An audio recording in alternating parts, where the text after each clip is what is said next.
말씀과 함께하는 성경 통독 해설 시간입니다. 우리는 기적 같은 이야기들을 좋아합니다. 가장 비천한 형편에 처했다가 가장 빛나는 모습으로 변화되는 극적인 반전의 이야기들을 좋아합니다. 창세기의 말씀은 이러한 이야기를 우리에게 소개하고 있는데 바로 요셉의 이야기입니다. 그는 아버지의 편애로 말미암아서 형들에게 팔리는 신세가 되었고 결국 낯선 나라의 노예의 신분이 됩니다. 하지만 이 소녀는 포기하지 않고 하나님을 향한 믿음 가운데 신실히 생활하였고 어느 정도 그에 합당한 보상을 받는 것처럼 보였습니다. 그러나 그의 노력에도 불구하고 그는 다시 불행과 만나게 되었습니다. 우리는 이 흥미로운 요셉의 이야기를 계속 따라가게 될 것입니다. 내일 우리가 읽게 될 성경의 범위는 창세기 40장에서 42장까지의 말씀입니다. 옥에 갇힌 애굽왕의 술 맡은 자와 떡 굽는 자 두 사람이 하룻밤에 꿈을 꾸니 각각 그 내용이 다르더라. 아침에 요셉이 들어가 보니 그들에게 근심의 빛이 있는지라. 요셉이 그 주인의 집에 자기와 함께 갇힌 바로의 신하들에게 묻되 어찌하여 오늘 당신들의 얼굴에 근심의 빛이 있나이까? 그들이 그에게 이르되 우리가 꿈을 꾸었으나 이를 해석할 자가 없도다. 요셉이 그에게 이르되 해석은 하나님께 있지 아니하나이까? 청하건대 내게 이르소서. 시위대장 보디발의 집에 애굽 왕의 술 맡은 관원장과 떡 맡은 관원장이 범죄하여 들어오게 됩니다. 이 사람들은 단순히 왕에게 음식을 제공하는 것뿐 아니라 실제로 권력에서 매우 중요한 역할을 담당하던 자들이었습니다. 두 사람은 같은 날 밤에 꿈을 꾸는데 그 꿈 때문에 고민하고 있었습니다. 요셉은 해석은 하나님께 있지 아니하니까라며 그들의 꿈을 해석해 줍니다.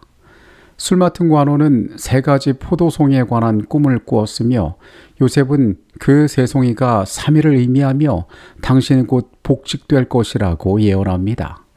떡 맡은 관원장은 3 광주리에 관한 꿈을 꾸었습니다. 그런데 이 꿈은 불행한 것으로 그가 다시 본래의 자리로 돌아가지 못할 것임을 예언하였습니다. 제3일은 바로의 생일이라 바로가 그의 모든 신하를 위하여 잔치를 베풀 때에 술 맡은 관원장과 떡 굽는 관원장에게 그의 신하들 중에 머리를 들게 하니라. 바로의 술 맡은 관원장은 전직을 회복하며 그가 잔을 바로의 손에 받들어 드렸고 떡 굽는 관원장은 매달리니 요셉이 그들에게 해석함과 같이 되었으나 술 맡은 관원장이 요셉을 기억하지 못하고 그를 잊었더라. 요셉은 술 맡은 관원장에게 당신이 바로에게로 돌아가거든 나를 기억해달라라고 이야기했지만은 그는 자신이 회복된 뒤에 요셉을 기억하지 않았습니다. 그는 어디 가서도 신실하였지만 하나님께서 그와 함께 하셨지만 그의 인간적인 형편의 불행함은 계속 이어지는 것처럼 보였습니다. 그러나 하나님께서는 이 모든 과정을 통하여 그를 가르치고 새롭게 하고 계셨습니다. 41장의 말씀으로 갑니다. 술 맡은 관원장이 바로에게 말하여 이르되 내가 오늘 내 죄를 기억하나이다. 바로께서 종들에게 놓아사 나와 떡 굽는 관원장을 친위대장의 집에 가두셨을 때에 나와 그가 하룻밤에 꿈을 꾼즉 각기 뜻이 있는 꿈이라.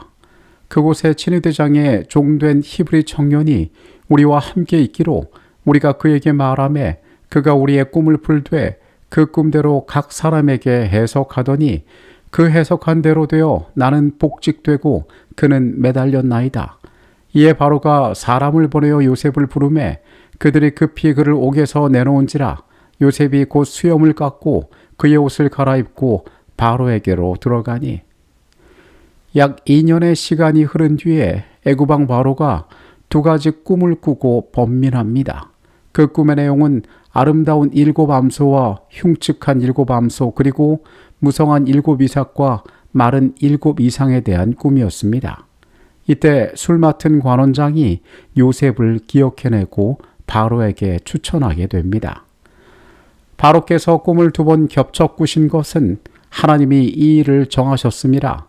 하나님이 속히 행하시리니 이제 바로께서는 명철하고 지혜 있는 사람을 택하여 애굽 땅을 다스리게 하시고, 바로께서는 또 이같이 행하사 나라 안에 감독관들을 두어 그 7해 풍년의 애굽 땅의 5분의 1을 거두어 그들로 장차올 풍년의 모든 곡물을 거두고 그 곡물을 바로의 손에 돌려 양식을 위하여 각 성읍에 쌓아두게 하소서. 이와 같이 그 곡물을 이 땅에 저장하여 애굽 땅에 임할 7해 흉년에 대비하시면 땅이 이 흉년으로 말미암아 망하지 아니하리이다. 바로 앞에 선 요셉은 내가 아니라 하나님께서 바로에게 편안한 대답을 하시리다라고 말한 뒤에 그가 꾼 꿈이 7년의 풍년과 7년의 흉년임을 이야기합니다. 거기에 그치지 않고 요셉은 풍년의 시간을 지내는 동안에 어떻게 흉년을 대비할지에 대하여 이야기합니다. 바로가 그의 신하들에게 이르되 이와 같이 하나님의 영에 감동된 사람을 우리가 어찌 찾을 수 있으리요 하고 요셉에게 이르되 하나님이 이 모든 것을 내게 보이셨으니 너와 같이 명철하고 지혜 있는 자가 없도다. 너는 내 집을 다스리라. 내 백성이 다 내 명령에 복종하리니 내가 너보다 높은 것은 내 왕좌뿐이니라. 바로가 또 요셉에게 이르되 내가 너를 애굽 온 땅의 총리가 되게 하노라 하고 자기의 인장 반지를 빼어 요셉의 손에 끼우고 그에게 세마포옷을 입히고 금 사슬을 목에 걸고 자기에게 있는 버금 수레에 그를 태우매 무리가 그의 앞에서 소리 지르기를 엎드리라 하더라. 바로가 그에게 애굽 전국을 총리로 다스리게 하였더라. 바로는 요셉에게 하나님의 신이 감동된 자라며 자신의 인장 반지를 빼어 끼우고 애굽의 총리로 세웁니다. 이때 요셉의 나이는 겨우 30살이었습니다. 요셉은 다가올 미래에 대한 모든 정책을 총괄하는 자리에 앉았습니다. 그래서 그 주변 세계에 다가올 기근을 대비하는 일을 그가 책임지게 되었던 것입니다. 하나님께서는 그의 성실을 통하여 놀라운 반전을 이루셨는데 노예로 팔려왔던 소년이 한 제국 더 나아가서 그 주변 세계의 미래에 대한 운명을 좌우할 책임을 지게 되었던 것입니다. 바로는 그의 말을 통하여 그는 하나님의 신에 감동된 자라고 이야기했습니다. 한 시대를 책임질 인물을 하나님께서 그들의 나라에 허락하셨다는 고백이었습니다. 창세기 42장의 말씀으로 갑니다. 이스라엘의 아들들이 양식 사러 간 자 중에 있으니 가나안 땅에 기근이 있음이라. 때에 요셉이 나라의 총리로서 그 모든 백성에게 곡식을 팔더니 요셉의 형들이 와서 그 앞에서 땅에 엎드려 절하매 요셉이 보고 형들인 줄을 아나 모르는 체하고 엄한 소리로 그들에게 말하여 이르되 너희가 어디서 왔느냐? 그들이 이르되 곡물을 사려고 가나안에서 왔나이다. 요셉은 그의 형들을 알아보았으나 그들은 요셉을 알아보지 못하더라. 풍년이 끝나고 흉년이 시작되자 많은 이들이 애굽에 곡식이 있다는 소식을 듣고 곡식을 사기 위하여 모였습니다. 이때 야곱의 아들들 역시 곡식을 사기 위하여 애굽에 왔습니다. 요셉은 그 형들을 알아보았지만 형들은 요셉이 그곳에 있는지를 알지 못하였습니다. 요셉이 그들에게 이르되 내가 너희에게 이르기를 너희는 정탐꾼들이라 한 말이 이것이니라. 너희는 이같이 하여 너희 진실함을 증명할 것이라. 바로의 생명으로 맹세하노니 너희 막내 아우가 여기 오지 아니하면 너희가 여기서 나가지 못하리라. 너희 중 하나를 보내어 너희 아우를 데려오게 하고 너희는 같이어 있으라. 내가 너희의 말을 시험하여 너희 중에 진실이 있는지 보리라. 바로의 생명으로 맹세하노니 그리하지 아니하면 너희는 과연 정탐꾼이니라 하고 그들을 다 함께 3일을 가두었더라. 요셉은 형들을 정탐꾼으로 몰아붙이며 막내 아들인 베냐민을 데려오라고 명합니다. 이는 형들이 과거의 잘못을 뉘우치고 있는지 동생 베냐민을 시기하고 있지는 않은지를 확인하기 위함이었습니다. 그가 자신의 신분을 숨기고 형들에게 가혹하게 대한 것은 복수하기 위함이 아니었습니다. 그는 그들의 진심과 변화를 알기 원했던 것입니다. 그들이 서로 말하되 우리가 아우의 일로 말미암아 범죄하였도다. 그가 우리에게 애걸할 때에 그 마음의 괴로움을 보고도 듣지 아니하였으므로 이 괴로움이 우리에게 임하도다. 르우벤이 그들에게 대답하여 이르되 내가 너희에게 그 아이에 대하여 죄를 짓지 말라고 하지 아니하였더냐. 그래도 너희가 듣지 아니하였느니라. 그러므로 그의 핏값을 치르게 되었도다 하니 그들 사이에 통역을 세웠으므로 그들은 요셉이 듣는 줄을 알지 못하였더라. 형들은 괴로움 속에서 우리가 아우의 일로 말미암아 범죄하였도다라고 말하며 과거에 요셉을 팔았던 죄를 회상합니다. 요셉은 곁에서 그 말을 듣고 울음을 참을 수가 없었습니다. 결국 시므온이 볼모로 잡히고 형제들은 아버지에게로 곡식과 함께 돌아갑니다. 시므온을 되찾기 위해서는 다시 곡식을 사러 갈 때에 막내 베냐민을 데려가야 한다는 소식을 아버지에게 전합니다. 그들의 아버지 야곱이 그들에게 이르되 너희가 나에게 내 자식들을 잃게 하도다. 요셉도 없어졌고 시므온도 없어졌거늘 베냐민을 또 빼앗아 가고자 하니 이는 다 나를 해롭게 함이로다. 르우벤이 그의 아버지에게 말하여 이르되 내가 그를 아버지께로 데리고 오지 아니하거든 내 두 아들을 죽이소서. 그를 내 손에 맡기소서. 내가 그를 아버지께로 데리고 돌아오리이다. 야곱이 이르되 내 아들은 너희와 함께 내려가지 못하리니 그의 형은 죽고 그만 남았음이라.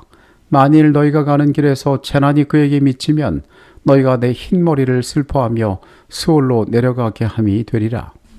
야곱은 요셉도 없고 시므온도 없었거늘 베냐민을 또 빼앗아 가느냐 하며 비통해합니다. 노예 소년이었던 요셉은 애굽의 가장 높은 통치자가 되었습니다. 그리고 그는 운명처럼 그의 형제들과 마주합니다. 그가 어린 시절 꾸었던 그 꿈이 그 자리에서 성취되었던 것입니다. 하나님께서는 이 소년을 통하여 하시고자 하는 일이 있었습니다. 그것은 그 주변 세계 모든 사람들을 위한 일이기도 했으며 하나님의 계획 가운데도 이 소년은 중요한 역할을 담당할 것이었습니다. 곤란 가운데 하나님을 의지하고 신실하게 살았던 소년은 합당한 자리로 인도함을 받았습니다. 우리는 이 이야기 가운데에서 하나님의 신실함을 발견하게 됩니다. 모두에게 평안한 밤이 되시기를 바라겠습니다. 이어지는 창세기의 말씀으로 내일 다시 만나겠습니다. 하나님, 주께서 언제나 우리의 삶을 지켜보시며 우리의 삶에 성실하게 반응하심을 우리가 기억하게 하여 주시옵소서. 때로 주께서 살아계시지 않는 것처럼 우리가 느낄 수 있지만 모든 인내의 시간 동안 우리에게 역사하시는 주의 섭리를 우리가 신뢰하게 하여 주시옵소서. 예수 그리스도 이름으로 기도합니다. 아멘.